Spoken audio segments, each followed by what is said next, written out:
Morning, y'all. Survived the soggy night. My tent is standing still.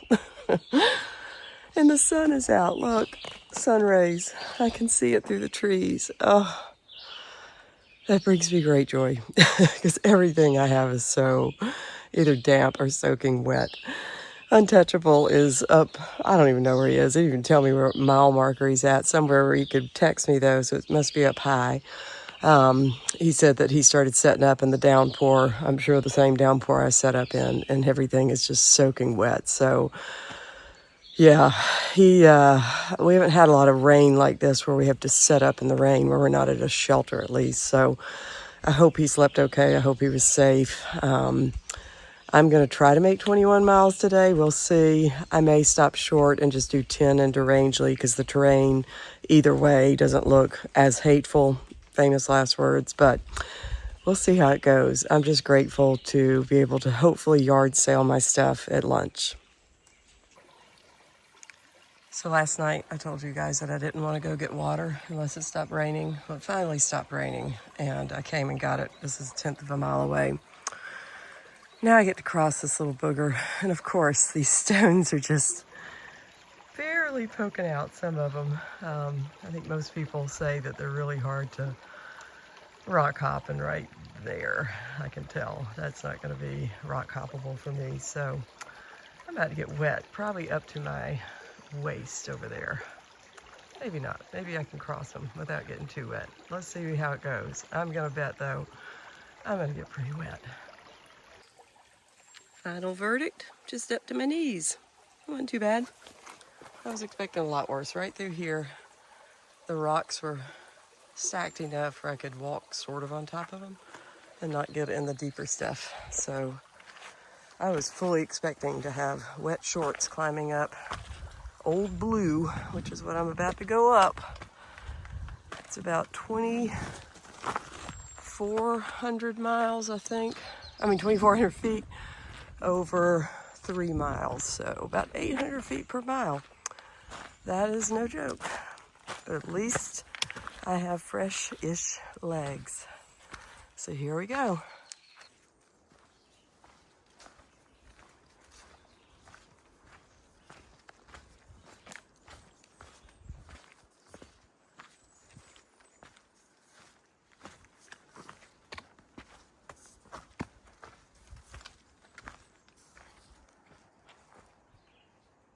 I love that effect, how you can't see those rays from the other side. It's like a magic trick.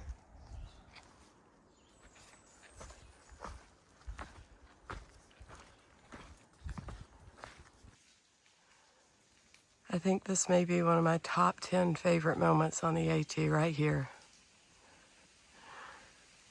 Oh, look at that light.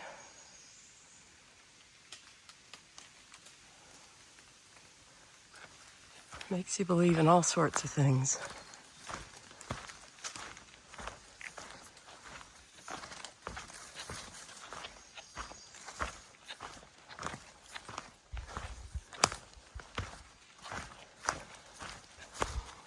They say to people who are training for the AT or contemplating it to remember to never quit on a bad day. And just to be clear, I've never ever had even a whisper of a thought of quitting.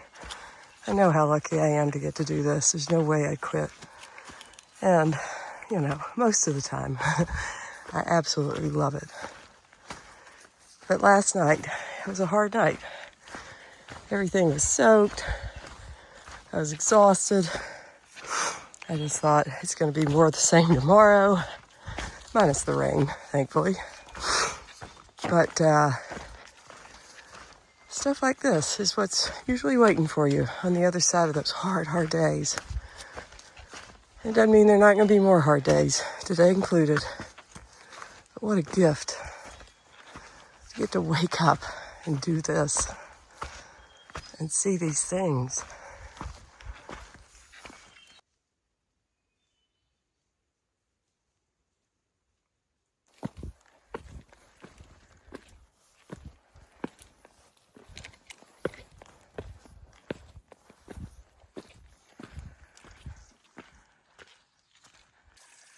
I like this choose your own adventure. You can either go up on the wet slimy log or the wet slick rungs. But at least you got a handrail. I think I'm gonna opt for the rungs. Made it to the top of Old Blue, only 3,500 feet. It feels so much taller than that when you climb them. But it really wasn't a bad climb. It looked horrible on the elevation profile. Not as bad as Moody Mountain yesterday. That one was one of the worst ones we've done as far as just relentless, steep, but it feels good. This, I think, was my longest climb of the day. Doesn't mean I don't have plenty more. I think I'll climb about 6,000 feet in total today. But I won't descend as much, thank God. It was a lot of descending, which you think like, well, that should be easier. It's not. But more importantly, I've been having some serious knee pain at night.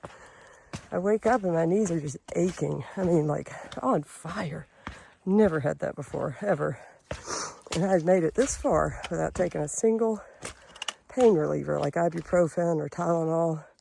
So I'm sure not going to start now. Fish oil is my weapon of choice to combat it, and I do take that every day on trail. But I'm going to run out, I think, about 4 days before I finish, so glad the 100-mile wilderness is a little bit flatter. Get some views again today. It's pretty out there. Look at that mountain on the far right. It's got such a sharp drop-off. Just took a little break here on this bench. This is so random out in the middle of the woods and so atypical for Maine to actually give you something that brings comfort.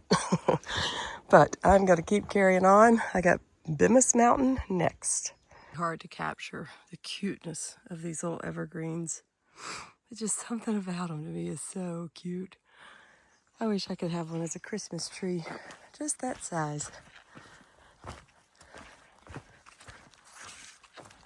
Somebody's been doing trail maintenance in here, and it's just very appreciated. Otherwise, I'd be going through all this stuff and getting wet and scratched up and itchy. So thank you, trail crews.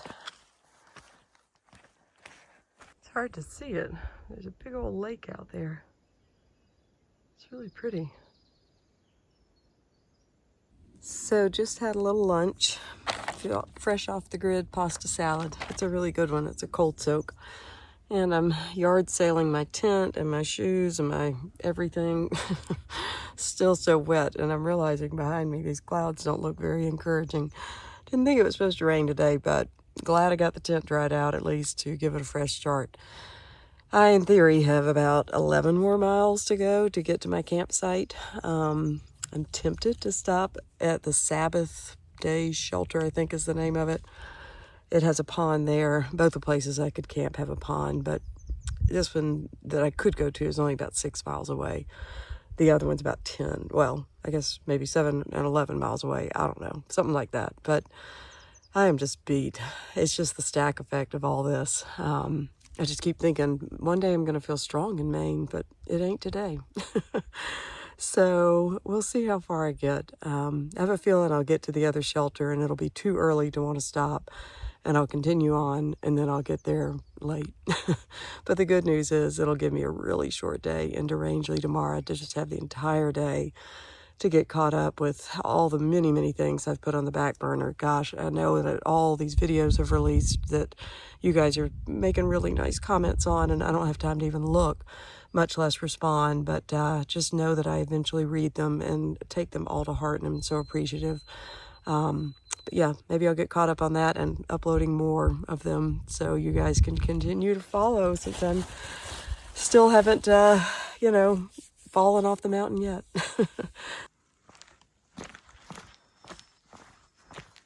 So I am descending the other side of Bemis Mountain now. I think there's 2 peaks and I'm on whatever the second one is. But wow, look at these views. It's just gorgeous up here.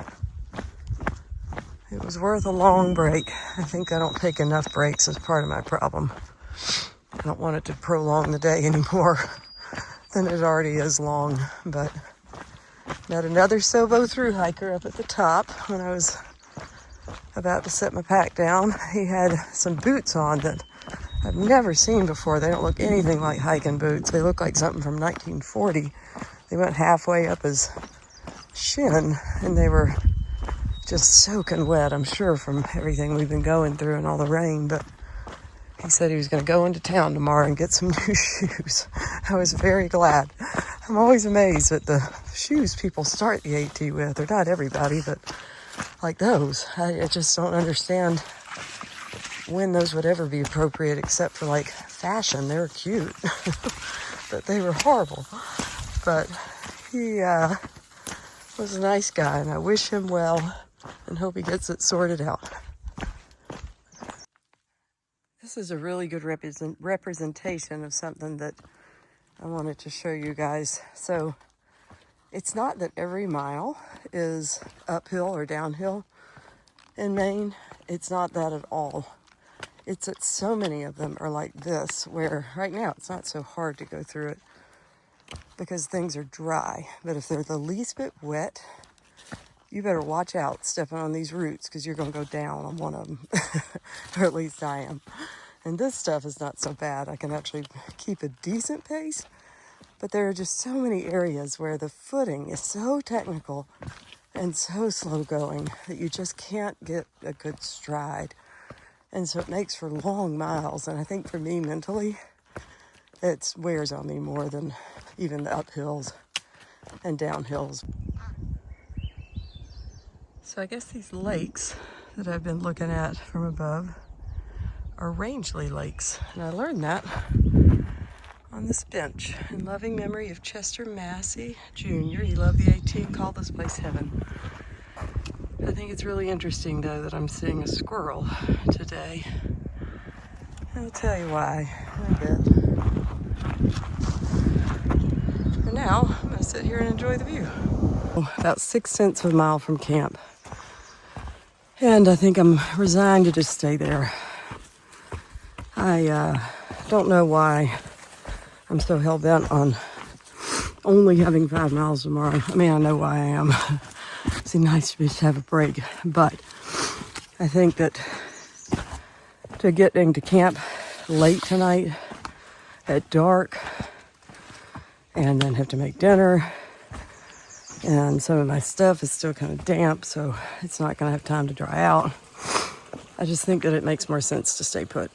And I think I'm going to get up at like 3:30, be hiking by 4:30, first light. So that'll be the compromise. I think I'll get better rest.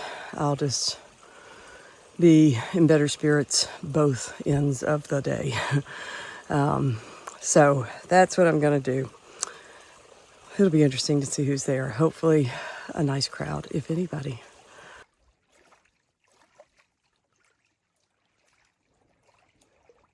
Psych, I'm going to the next campsite. Not intentionally. The shelter, when I got there, I could hear it before I even got there. Just a lot of noise. And as I approached it, there was a big group of boys coming back from the pond and tons of tents. I could hear talking up at the shelter. So I don't know if it was like a Boy Scout group or what, but it was a big group. And I knew they'd probably be up late, and good on them. But I decided to go ahead and just press on. I couldn't find a place for my tent anyway. So anyway, thought maybe I'd see something along the way, but I've not. And I need water, so here we are. But it's a beautiful night, so I'm not upset about it. It'll just make tomorrow easier, and I think, honestly, it's a good thing. So I feel good. Plus it gives me time to tell you the reason that squirrel, or it looked like a squirrel, on that bench at the overlook was significant today in particular. It's June 27th, and it's the anniversary of a friend of mine's death. He was on my search and rescue team, Bill Zimmerman, and one of my closest friends on our team. He was a pillar on our team. Started our nonprofit arm where we accept donations so we can keep doing what we do. buy equipment for our team and other teams in the region. But Bill was tragically injured and died when he was riding his bike just on a joyride in Waynesville with friends, and a squirrel ran out in front of his bike and got caught in the spokes of his tire. He went over the handlebars, landed on his head. He had a helmet on, but the impact caused cervical spine damage that he could not recover from. And so he was taken off life support a couple of days later. And it was one of the most tragically beautiful things I've ever witnessed. We all are SAR team members and all his family and friends, and golly, this guy had so many friends, line the halls in the hospital where they wheeled him on a gurney back where they would let him die. And yeah, harvest his organs. So Bill just went on saving lives, which is just so fitting because it's what he did. And he was just one of the best people I've ever known. And I miss him. We all miss him. But anyway, sorry to end the day on a sad story. Bill wouldn't want me to cry. And those rays of light this morning I saw, I have no doubt that that was Bill. It would be just something he would do. I gave him his trail name. It's Bobcat. I won't go into the story right now. It's too long, but it's in my book. This is not a commercial for my book, but it is in my first book. And it's one of my favorite memories. So Bill, I love you in heaven, buddy. I've reached out to his wife, Karen, today and showed her that picture of the light. And said if a bobcat had walked by, it wouldn't have surprised me a bit. But, yeah, seeing that squirrel, it was almost like Bill put it there in front of me because he had that kind of sense of humor. He's okay. I know that.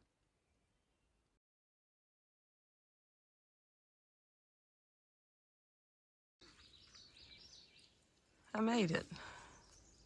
The last 2 miles went really fast. I don't think there's anybody else here. Should have gotten here a little earlier. There's a canoe that I've heard about that people do take out into the pond. But I think I'm just going to make some dinner and find a place to pitch my tent. I've even got life jackets. I wish Untouchable was here with me. That would be fun. I don't know if he'd have any interest in doing that or not, but this is a really cool campsite. I wish there was a spot right here, but there's not. I'm going to go up the hill just a little bit.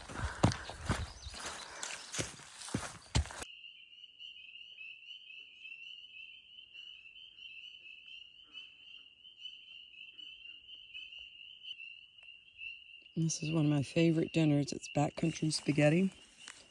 You make it with ramen. You put things like tomato powder in it and dried mushrooms, some spices. It's really tasty. But this view where I'm eating my dinner is pretty darn special. I'm loving all the night noises too. And I still can't believe I have this all to myself.